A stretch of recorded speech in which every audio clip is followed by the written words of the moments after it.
जर इथून संत पेत्र म्हणतो त्याच्या पत्रामध्ये की आपण ह्या जगामध्ये प्रवासी आहोत, आपलं वतन इथं नाहीये. परंतु जगाचे लोक, आणि दुःखाने सांगावं लागते की पुष्कळ स्वतःला ख्रिस्ती म्हणणारे लोक ते असं जगतात की जसं काही इथंच सर्व वतन आहे.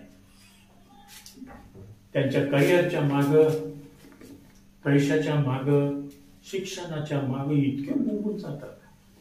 हे ते काटेरी झुडपामध्ये पडलेलं बी आहे. आपण 4 प्रकार पाहिले ना त्या जमिनीचे. तिथं संसाराची चिंता, इथंच सर्व मिळवायचं वगैरे वगैरे.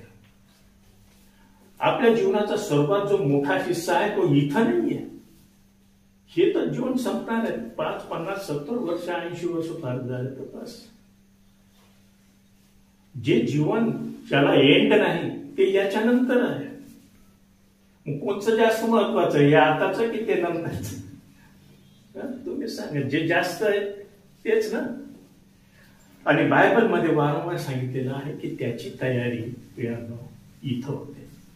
त्या जीवनासाठी तयारी लागते. हे लक्षात ठेवा. तुम्ही कधीच विसरू नका.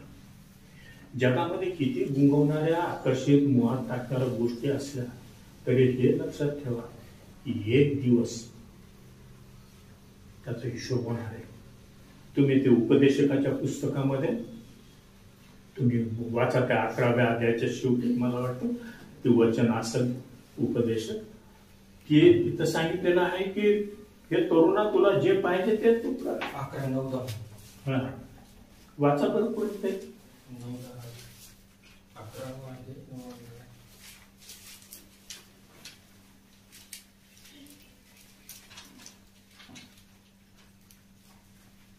हा पंखा मुद्दाम बंद केलेला आहे का?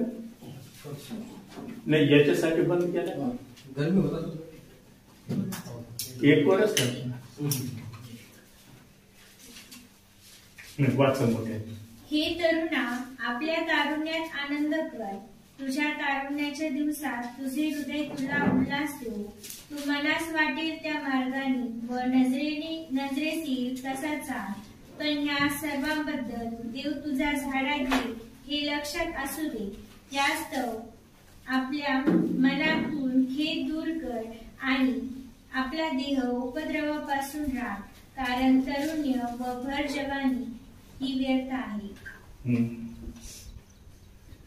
अगदी प्रभावी रीतीने देवाचं वचन आत्म्याच्या प्रेरणेने आहे. बघ त्या ठिकाणी तरुणाला पण म्हणत आहे तुला पाहिजे तसं तू वाग.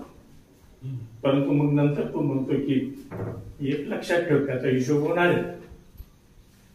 हिशोब झाल्यानंतर कारवाई होणार आहे. नुसता हिशोब म्हणजे काय हे नाहीये, त्याच्यानंतर ऍक्शन आहे. आणि म्हणून आपल्या तारुण्याच्या दिवसामध्ये आपल्या जीवनाकडे कटाक्षाने लक्ष देणं फार महत्वाचं आहे. प्रियांनो, आज तरुणांसमोर फार मोठे आव्हानं आहेत. आकर्षित करणाऱ्या गोष्टी आहेत. स्वैराचार इतका वाढलेला आहे जगामध्ये. दुष्टता, पाप अधिक आणि अधिक हा अंधार गडद होत चाललेला आहे असं आपल्याला दिसून येतं.